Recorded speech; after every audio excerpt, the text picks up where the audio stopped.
Welcome to the Hire Arabia podcast, powered by Matchmaker Number One. I'm Ines Mokrani, recruiter, coach, and connector of talent across Europe and the Middle East. In this podcast, we explore the challenges, opportunities, and success stories of hiring in one of the world's most dynamic regions. Let's dive in. Welcome back to our discussion on the talent gap in the Middle East, where companies really struggle with hiring the right people. Yeah, It's definitely. a fascinating issue that touches on so many aspects, right? Absolutely. It's a real conundrum. Right from skill mismatches to cultural nuances, everything plays a part. Right. So let's dive in. The discussion starts by defining the talent gap in this region. Essentially, the chasm between, the skills companies require, especially in booming sectors like tech, energy, and finance, and what's actually available locally. And it's interesting because this gap is partly due to demographics. Gulf countries might have young populations, but not every young person is trained in those highly specialized technical skills needed by global firms. Exactly. And that's why we see so many expats filling these roles, even though in the long run, relying exclusively on expats isn't sustainable. Yep, exactly. Right, because governments are pushing for localization efforts like Saudization and Emiratization, which require companies to mix local talent with international expertise. It's a balancing act. Yes. And this leads directly into why companies really struggle. First, there's a glaring skills mismatch. Universities sometimes just don't produce graduates with the market-ready technical abilities. True, and then there's fierce competition. Everybody is fishing from the same limited talent pool. Companies aren't just competing against each other locally, but also against global standards. Exactly, and let's not forget about retention. Even when you find a good candidate, keeping them on board is another battle altogether. Right.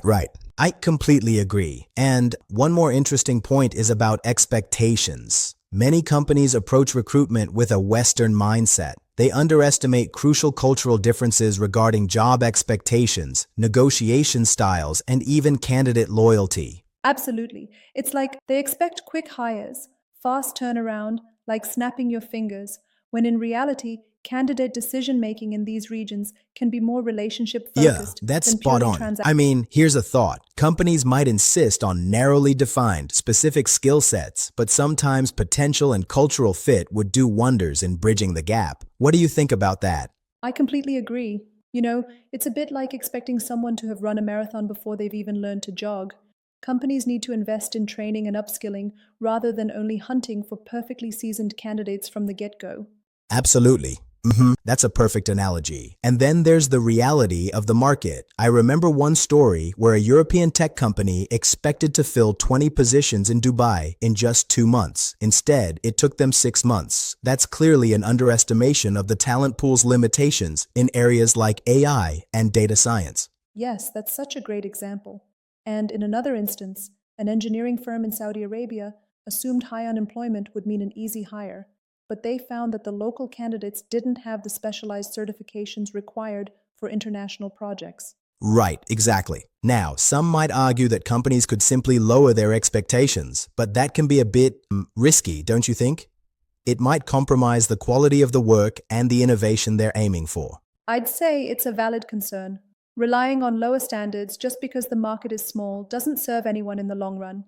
Instead, you got to build strong local partnerships with universities and training academies to help cultivate that necessary talent.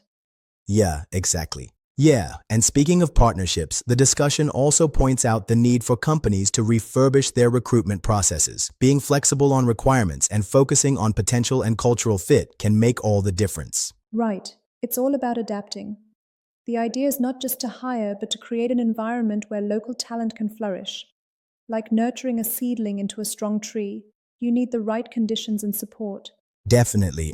And then there's the aspect of employer branding. In a competitive market like this, candidates choose companies where they feel they fit both professionally and culturally. A weak employer brand can kill even the best recruitment process. That's a great point. It's like if your company isn't visible or appealing enough, top candidates might just, be drawn to competitors who showcase a stronger cultural alignment and robust prospects. Absolutely. Right. I would, however, respectfully challenge a thought here. Some might argue that financial incentives alone could bridge this gap, but I think that's oversimplifying things a bit, don't you? Oh, totally.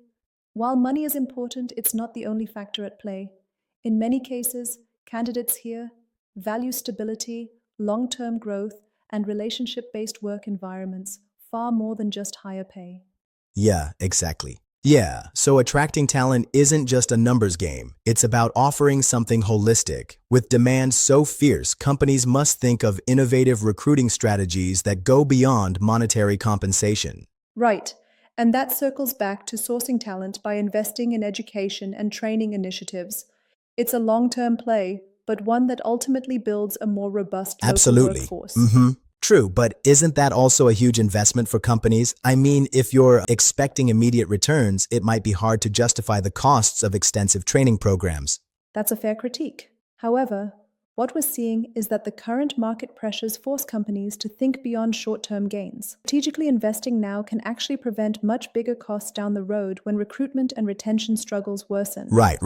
Exactly. It's a bit of an upfront cost for a sustainable future. And it's interesting to consider how these strategies might evolve. Think about emerging tech and digital platforms that could streamline this entire process. Yes, it's like modernizing recruitment and training channels, digital platforms, online certifications, even AI-powered job matching.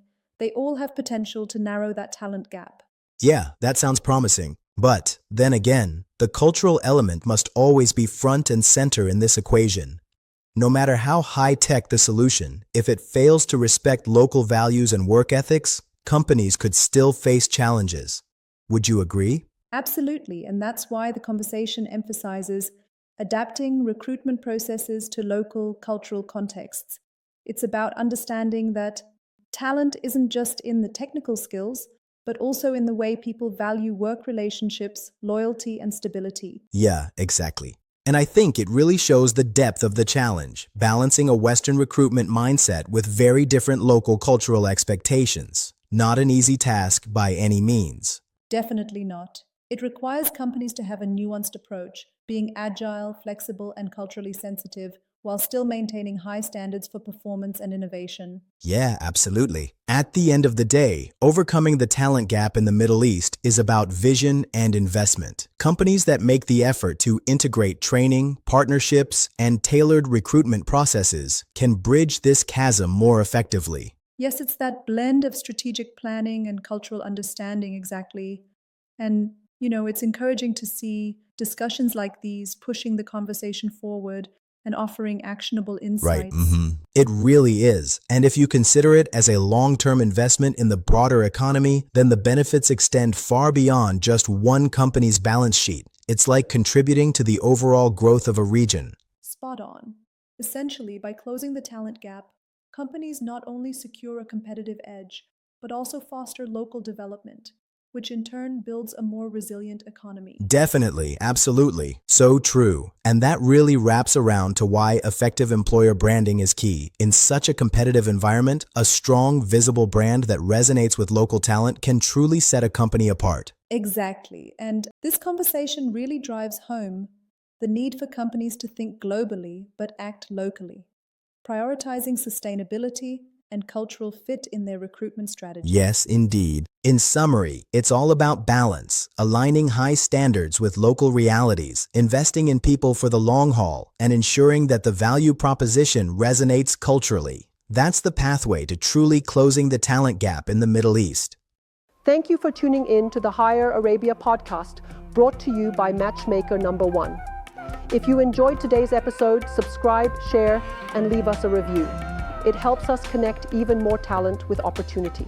See you next time. Until then, keep building bridges between cultures and careers.